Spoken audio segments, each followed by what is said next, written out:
All right. Awesome. Hello and welcome back to season 2 of the Discover Virginia Beach podcast. This season, we are expanding our search to everything in and around the Virginia Beach area and sticking to the theme of expansion. We have on our show today Alejandra Braun, or you can just call her Allie, the owner of Freckled Fun. She literally runs the premier party planning service, specializing in one of the most undervalued resources for a good party, the balloon itself. I'm super excited for today's conversation. Allie, welcome to the podcast. Oh, thank you so much for having me. I appreciate it. Well, we would love to start off our conversation today the same way we do with all of our guests. Can you please share how you came to the Virginia Beach area? And of course, what led you to stick around? Yeah. So I ended up here like most because I was an Navy brat. And I ended up staying here. My parents actually ended up moving away. They ended up back in Florida, and I just loved it here. If I've moved everywhere. I've lived in San Diego, California, Florida, Massachusetts, you name it, moving around. And I just loved it here. It had all the things that I needed, like 3 hours I can be at the mountains, I can be at the beach. I can feel like I'm a little bit, in a bigger city if I go to Norfolk. So it's just like I loved it here. It was a great place to raise my kids. Wonderful. And I appreciate you sharing that, especially of all the folks I talk to that are thinking about moving to Virginia Beach. And I'm like, hey, you should come. And they're like, I'm considering Florida. I'm going to make sure and send them this episode because I like Florida. I appreciate Florida. But, like you said, it's definitely a good place to call home here in the Virginia Yeah. Beach And area. also not too much traffic. Like traffic was a huge thing for me. That's one of the reasons why Florida was always out. I love that. And I appreciate you sharing that, Allie. So what got you interested in throwing parties in general? Can you tell us about maybe the first party unofficially that you Yeah. threw? And when you kind of realized, that's what you wanted to do. So I've always, worked in a little bit less of a, hands-on kind of shop. Like I've always done a lot of like sales and stuff. And it was my way to kind of get my creativity out there was always to do things with my kids. So whether it's just like little ideas with them here and there, their parties. So my best friend was having her baby and she was like, hey, can you help me put together our birthday, like a little baby shower?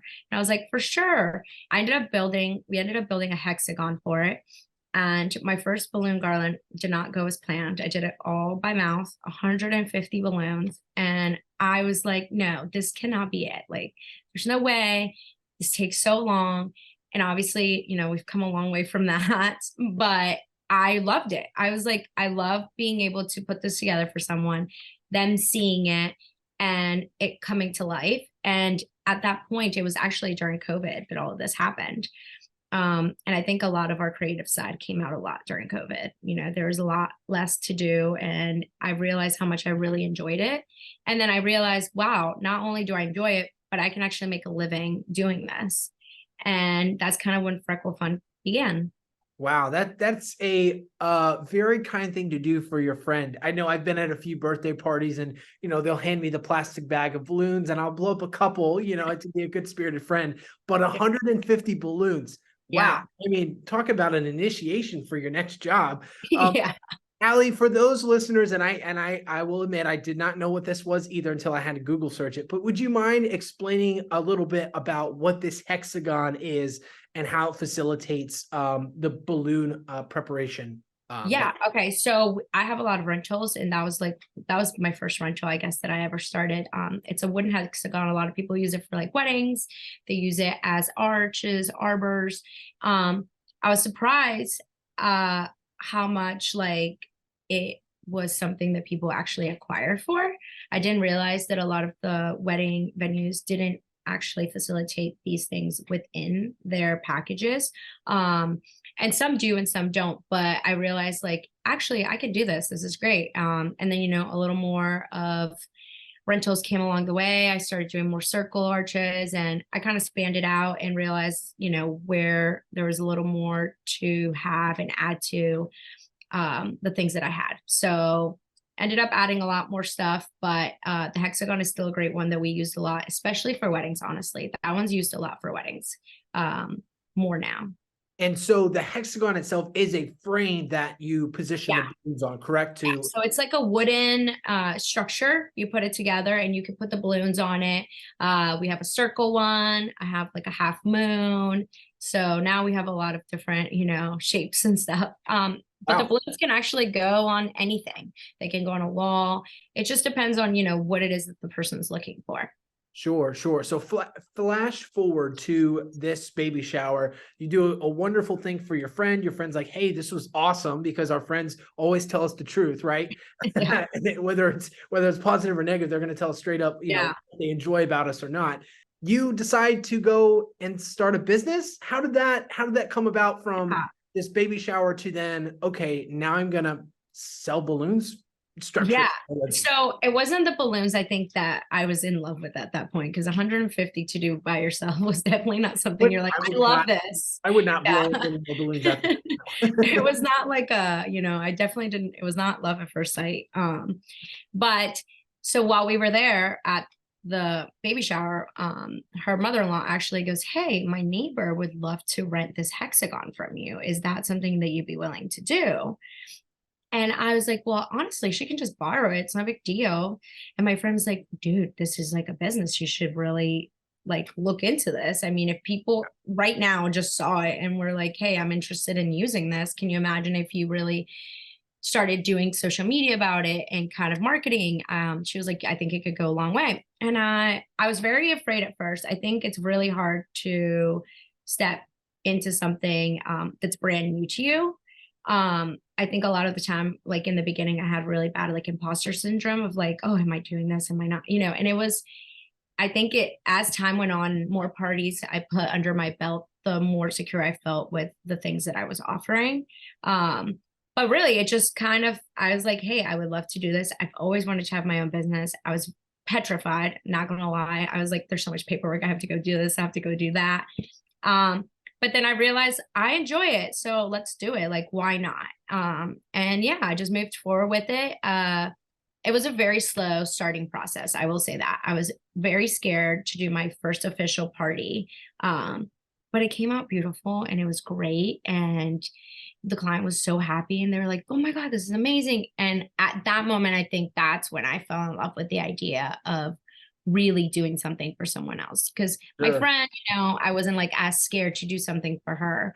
Right. But when it was someone that I didn't know that had found me and reached out to me, I think my goal is always to go above and beyond. I never want to deliver less than what I've promised. And I think at that moment when I realized how like fulfilled I was after it, that I was like, I love this. I have to like continue to do this. Yeah, yeah. And so it sounds like you were in the sales and marketing field. So you're Yeah. familiar enough with business to know like, okay, my debits and my credits, they have to match. I can't spend more than I make. I have to make sure I set the right price for the value of the service plus my Yeah. time. And that So was hard at first. That yeah, was yeah, definitely hard. Um, absolutely. Mostly because I think you have to see what your surrounding area is doing, you know?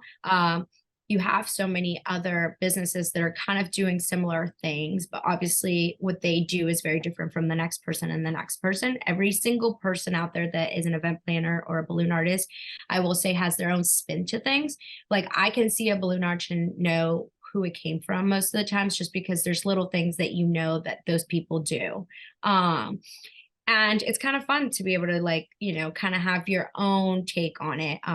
People will send me pictures and say, hey, I want to do this. And I always say like, I'm not going to like copy and paste it because that's someone else's art. I was like, but we can do something very similar to it with like our own spin on it.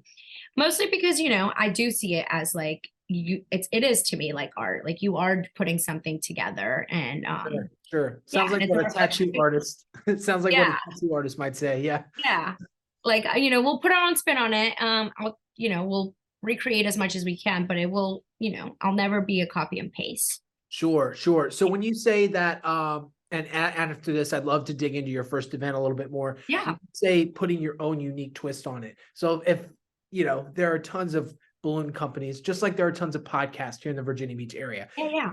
If you were to line them up and say, hey, this is the Freckled Fun I'm talking about. When we do our parties, we do our events. What's that unique touch or that unique twist that you offer that people, when they look a little bit further into the details, know like, hey, that's Allie's work?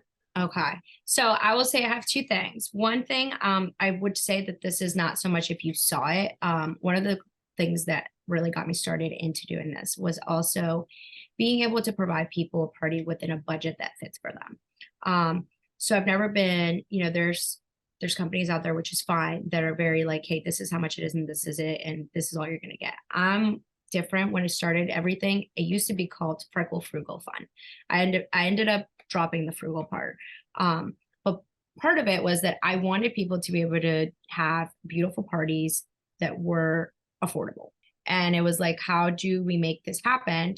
Like, tell me your budget and then show me what you want. And then let me tell you what you can actually get out of this versus just writing someone off because they said, hey, I can only spend $200 on balloons. And me being like, well, no, that's not worth it. I'm not doing it, So that was kind of the first thing that I think is different within, my approach with clients in general. And then the second thing is I really have honed in on using my own techniques when it comes to like my quads and like putting them together. I've gone through so much trial and error when, putting my garlands together. In the beginning, you're learning and you're like, oh, let me use rope. Let me use 260s. Let me use this. So I feel like now I've come up with a way to make my garlands look very full, making sure that you're adding the little balloons. So I think that's part of it. If you look at it, you're like, okay, I can definitely see that the colors are good quality balloons. And another thing is they last forever. I love that. Currently I have a balloon garland that's been going on for like a month and a half and it still looks brand new right now. Oh, wow. So, just putting good quality together balloons, and really just putting a lot of effort into making it look seamless. That's interesting. So you can actually reuse the balloon structures each time? So not the balloons itself. So right now I have two. So for my child's school, we do a lot of like themed balloons. So right now it's like the Thanksgiving one, but we just took down the Halloween one. But the Halloween one lasted the whole month of Halloween because it was indoors. Sure. So stuff like that. Like another balloon garland right now is at my office and it's been there like since the beginning of October and it still looks up. So sorry, like you cut out there. You said it still looks fire and beautiful. Yeah, it's still fresh. Like it looks beautiful. Yeah. It's still up there. And honestly, a lot of trial and error. I will say that. There's been a lot of trial and error, even with, the spray that you use on them. There's just so much that goes into it and you don't know until you start making them. Right. Are you a big numbers person?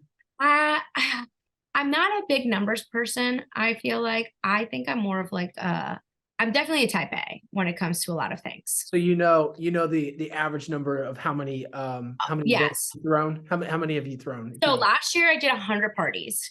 Parties. And how many hours does that equate to? Because we know the party of you show up, you eat the cake, you sing the song, and you go home like an hour max. What does a party time look like for you?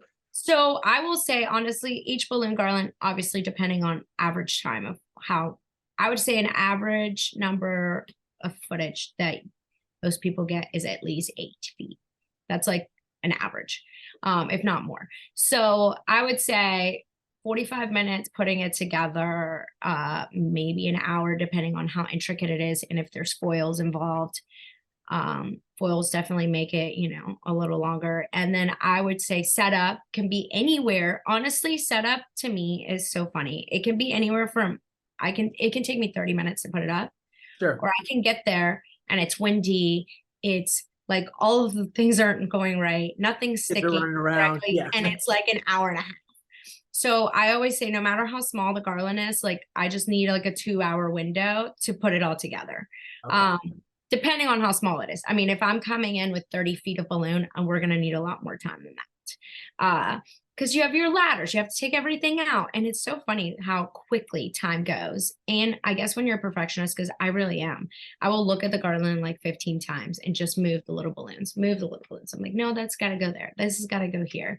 And until I don't feel like it looks exactly how I want it to look, I won't leave. So time kind of just goes. I love it. I mean, that just shows the dedication to the craft because you do want it to be perfect. And Yeah. we'll dive into your values here in a minute, but I'd love to flash back to that first event, the one where they called you up, you had that imposter syndrome, you were maybe like, I Yeah. know how to run a business, but I also haven't done it quite yet. Take us back to that moment. What were your thoughts and how did that first event go from looking now back to then? Yeah.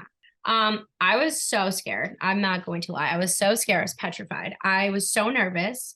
And I can talk to people so well. Like that's basically my job. You know, I sit down and I talk to people every day about anything, and I'm always feeling comfortable doing that. But at this moment, it was like I just clamped up. I was just like, okay, I just got to get in there. I got to get all these things out there and I'm going to make it beautiful. I think what the hardest part is for me, even to this day, honestly, is when people like just stand there while you're setting up. Sure.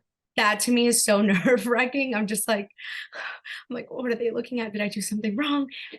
Obviously not as much now. I think now people just love looking at it, setting up because they're like mesmerized. They're like, oh my God. Yeah, yeah. Yeah, they're like, this is so cool, you know. But then I'm like, oh my gosh, what is happening? So as I'm setting it all up, I'm putting it together. Uh, the kiddos came out. It was like a little kid's birthday party, and they were like, oh my God, this is so beautiful. And in my head, I'm like, yeah, we got this, we can do this. I don't think I honestly like took it all in or took my last breath until I was there picking it all up and I was back at home. Like it Sure. just didn't Yeah. even hit me. I was like, oh my God, should I do that? Did I really do that?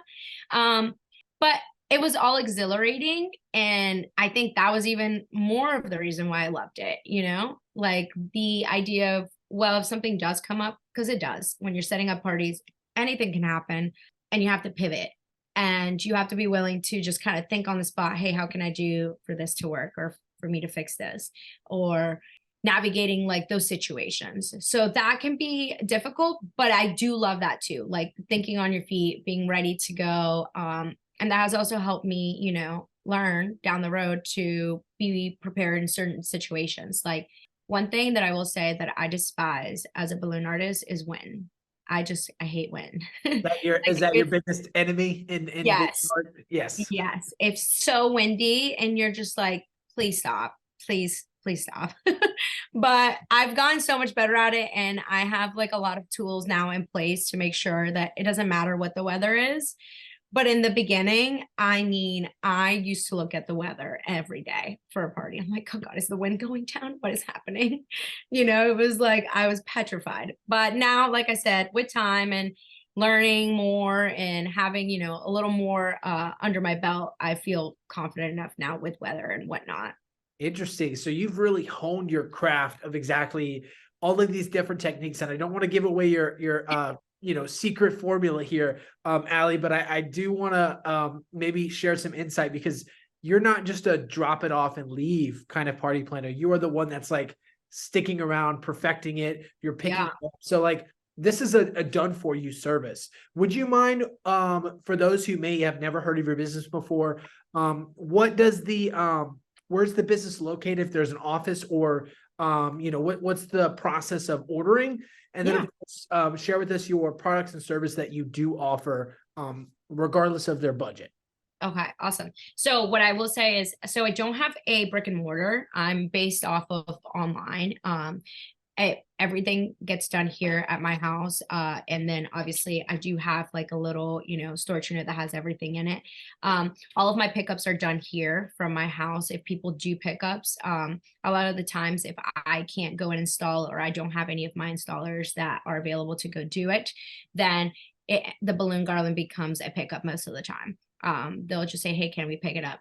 I love and hate pickups for that reason. The reason is that I can't be there to perfect it the way that I wanted to. And things shift like anything in the car. I mean, they're balloons, you Right. know, they Got the pick up kids looking at everything. them, cars shifting around. Yeah, I mean, you're stuffing them into a vehicle and then taking them out. It's things are gonna like get switched around. So while I love the idea of someone being able to pick it up and it's actually helpful for their budget if they can pick it up because they can cut out that cost, then I'm always willing to do it.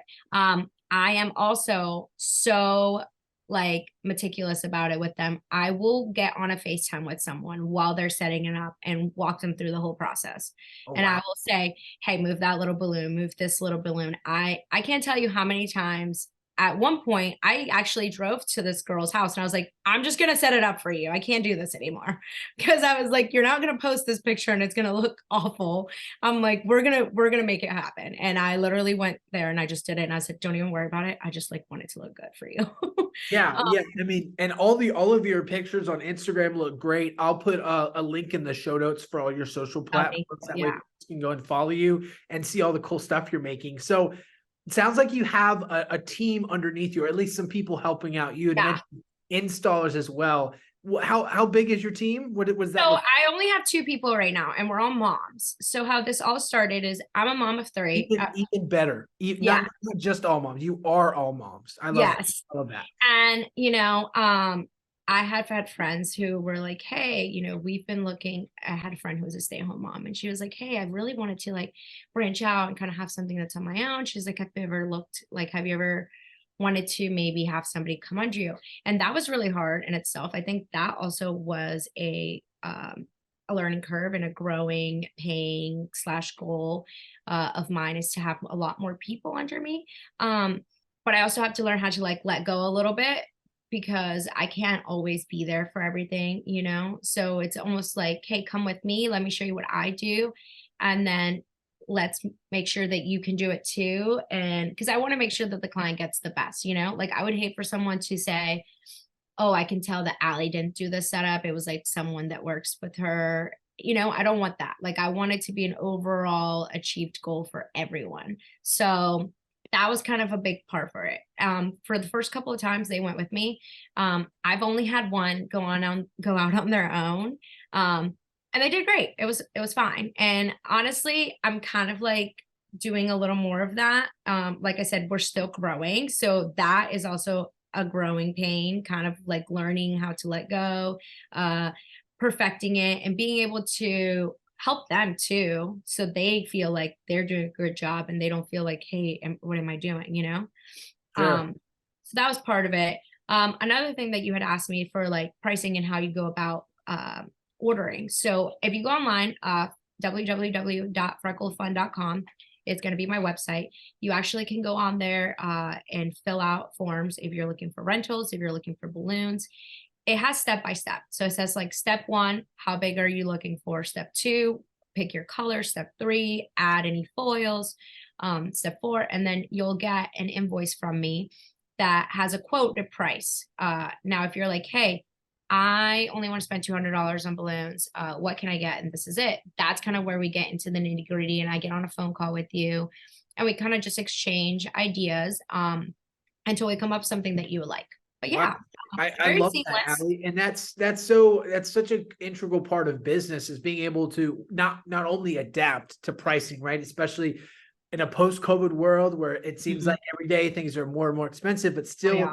giving people an opportunity to throw that special event, make that special day happen, Yeah. regardless of the cost of balloons that day. And on another note, it shows just your the way in which you've growing your business is very commendable too, because Yeah. part of being a business owner is being able to delegate, right, and still getting the same results. So as long as those people are getting the training and the attention and time that you give your craft, I mean that can only propel you forward. So just commending you on that, Allie. That's fantastic. Absolutely.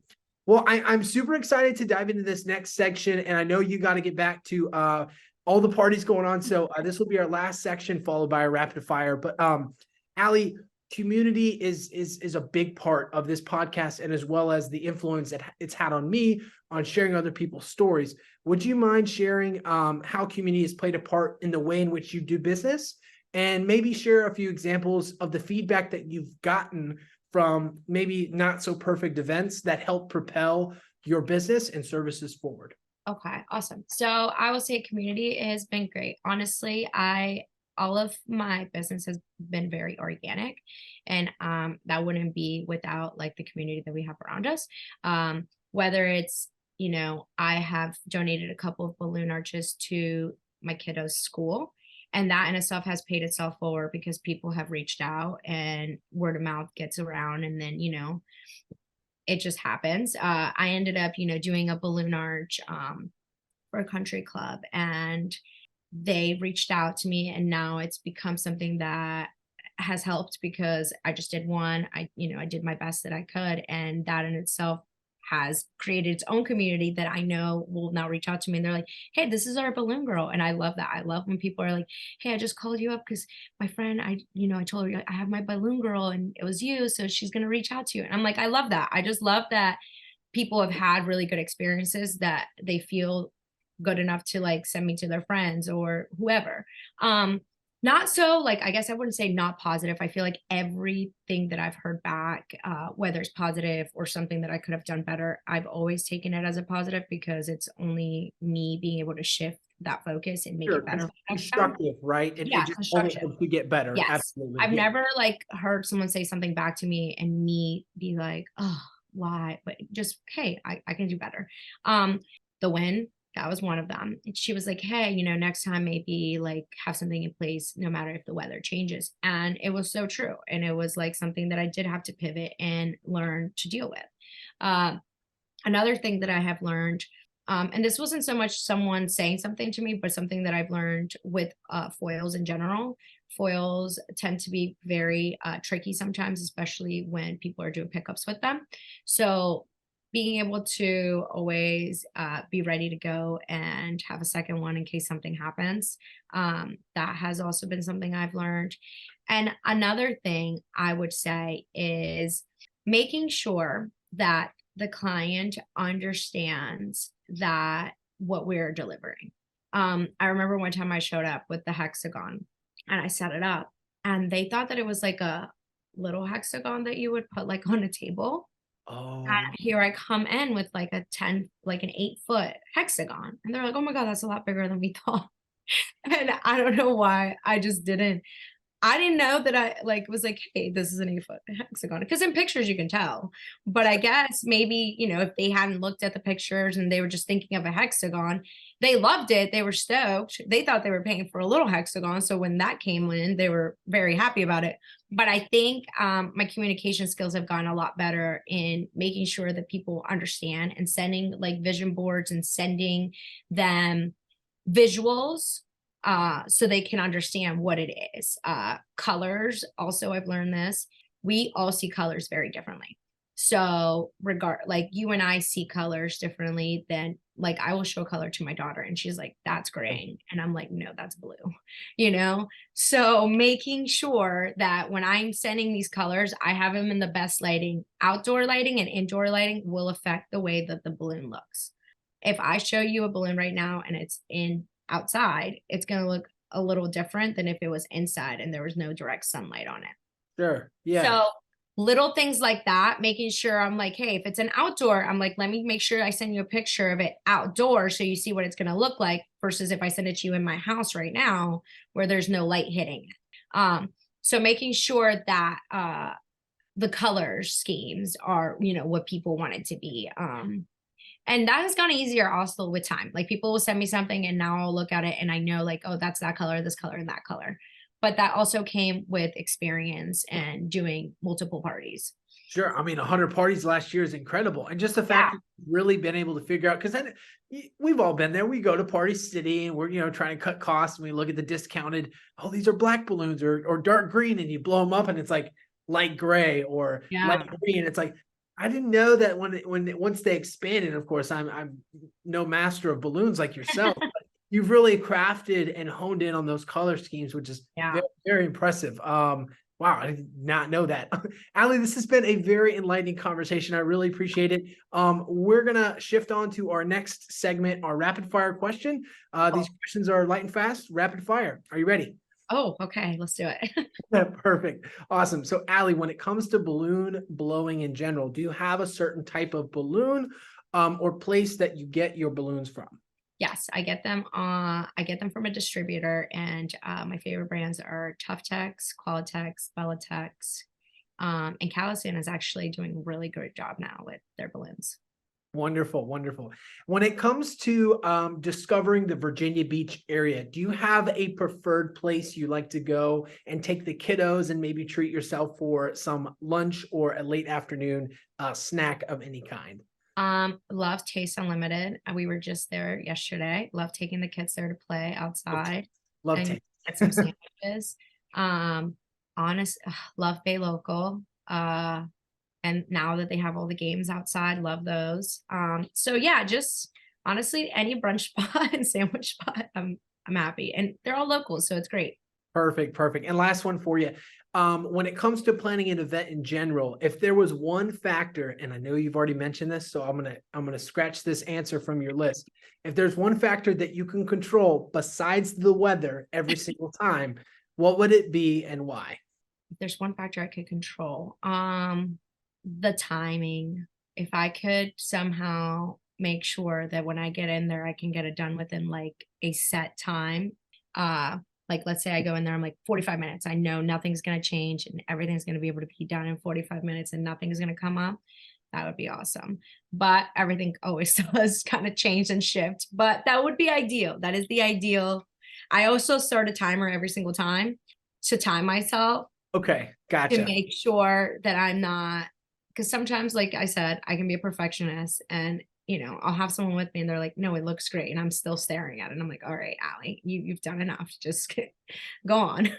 Excellent, excellent. Well, Ali, I do want to squeeze in a last question because I am just very interested in your craft and your art. So, would you mind being vulnerable with us and maybe sharing, maybe not the biggest, but maybe the most memorable balloon mishap that you've had to date, if Miss, there is a story that exists? oh, okay. So in the beginning, so in the very beginning, I used to not get my balloons from a distributor because I just wasn't sure. When you buy balloons from a distributor, you have to buy like tons. You're buying large quantities. So I'm gonna buy 100 black, 100 of this. So at the beginning, I didn't do that because I was like, I don't know if this is gonna go anywhere. I don't need 100 balloons of everything. So in the beginning, I will say I had, this girl calls me and it was a setup. It was a picnic outside. I had never done an outside picnic where it was in the middle of summer. And she calls me and she was like, hey, all of the balloons blew up. And I was like, what? Mind you, I had set it up at like 9 in the morning and she was calling me at like 3. So they had been up for quite some time. But again, it was when I wasn't using, the quality latex balloons that I do now. And like I said, it wasn't until I learned with time. So I ended up actually refunding her. And she felt so bad. She's like, no, but it looks so great. Everything's fine. She was like, it lasted for so long. I just want to let you know for like the future. So And I was like, no, girl, it's fine. Thank you so much. Like now I know better. And that has never happened since, thankfully. Because we did switch balloon brands. But during that time, I remember just being like, do you want me to come out right now and like blow it all back up? Like I will. And she was like, no, everyone already saw. I just wanted to let you know, like the heat's just popping them. And that is what taught me to learn and look into the latex and the difference that it makes when you do an outdoor and indoor and what kind of Wow. latex you should use. Who would have ever thought about that? Do you mind dropping the name of the place we should not be buying balloons from? Any inside Amazon, secrets? Amazon? Okay. definitely. Any balloons at all from Amazon? And they all have a terrible, terrible smell. Gotcha. I might crush my opportunity of ever having a Amazon sponsorship, but I'm okay because I want parties to last forever. Honestly, Just call like Allie. Just call Allie. if you can buy 3 or 4, because it's so funny. They show you these beautiful pictures. They're Sure. like, buy these 50 balloons and you're gonna get this. And it's like, that balloon arch has like 300 balloons in it. There's no way that what your those 50 balloons is gonna make that. But they show you the beautiful picture and you're like, oh, I can do this, it's fine. And they send you the tape and you're like, I'm gonna be able to put it together. The horror stories I've heard is they're every single time I go to someone's house, they go, I tried to make one and didn't work. And that's when we called you. Oh, that's so sad, but also Yeah. just goes to show just your craft, right? Yeah. Because this It's isn't an easy thing to do. It's really something you got to hone some Yeah. skills. And also learning to not overinflate balloons. So balloons are not supposed to look like egg. Like they're not supposed to like kind of bottleneck out. Oh, Uh, I've they're been supposed blowing to up look, balloons the wrong way my entire yeah, life. yeah, because that's too much. And then they'll pop a lot easier. So another thing, here's a kicker, the latex and the weather makes the air in the inside expand. So when you blow them up, a little bit ahead of time, then the balloon actually itself, when you have a good quality balloon, they won't pop as easy. Like I can grab a balloon and like push on it hard and it won't pop. You're manipulating them onto this hexagon of Yes. like you're moving them and Yes. pushing. Unless it's a very sharp object, then it will. Obviously it is latex. But most of the time, I mean, I'm moving them and people are like, "Oh, aren't you scared it's gonna pop like in your face?" And I was like, honestly, I've had so many of them do that before. But no, I'm not, because I know that they're not gonna do that unless one of them randomly like touches my ring or something. So that's why I always have to wear, like I can't wear my rings or anything like that. Sure, sure. So you've figured out how not to get a balloon to blow up in your face. Yes. And that is great because you would be surprised how much they actually hurt, especially if you have big ones. Like I've had bruises before from them Really? because if you have like you have a 24-inch balloon, it's like this big, or if you have a 36-inch balloon, it's a lot of pressure in there that's just, coming out. My goodness, taking one for the team, Allie. You're getting shot at by balloons and just still going at it. I love it. I love it. Well, Allie, thank you so much again for this conversation. It has been truly enlightening, and thank you to our listeners here at Discover Yes, Virginia thank you Beach. guys. Well, with that said, you can learn more about Allie and her business, which thrives on making dreams coming to life. Who also has a passion for balloons and also making your just making a great party. For more information, definitely check out the link in the show notes below, and we'll catch you all in another episode. Talk to you later.